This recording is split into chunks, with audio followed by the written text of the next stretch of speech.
దర్యాప్తులో ఉన్నటువంటి బృందంలో ఎవరో తెలుగుదేశానికి ర్యాపో మెయింటైన్ చేస్తున్నారు.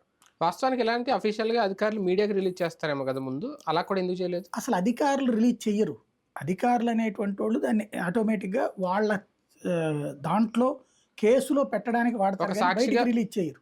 ఒక సాక్ష్యంగా సాక్ష్యం కింద వాడతారు తప్పించి వాళ్ళు రిలీజ్ చేయరు. కోర్టులో సబ్మిట్ చేస్తారు సబ్మిట్ తర్వాత. చేస్తారు. ఇది సీసీటీవీ ఫుటేజ్ అనా లేకపోతే రికార్డెడా? ఇది ఒక సందేహం.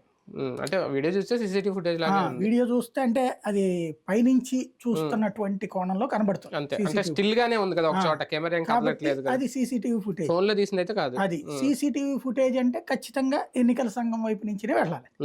ఎన్నికల సంఘం వైపు నుంచి వెళ్ళేది ఎన్నికల సంఘం బయట పెట్టకుండా ఎట్లొచ్చింది? వెబ్ కాస్టింగ్ వీడియో ఒక రకంగా. అదే ఎక్కడి నుంచి వచ్చింది అది అంటే ఖచ్చితంగా సందేహమే. అది చేశారు. అదేంటంటే ఒకటి ఒక మూడ్ నుంచి ఇంకొక మూడ్కి స్వింగ్ అవుతున్న టైంలో తెలుగుదేశం వేసినటువంటి కౌంటర్ గేమ్ అది. ఒక మూడ్ నుంచి ఇంకొక మూడ్కి ఎటు స్వింగ్ అవుతుంది, ఇంకే ఉంది తెలుగుదేశమే గెలుస్తోంది అన్నటువంటి మూమెంట్ నుంచి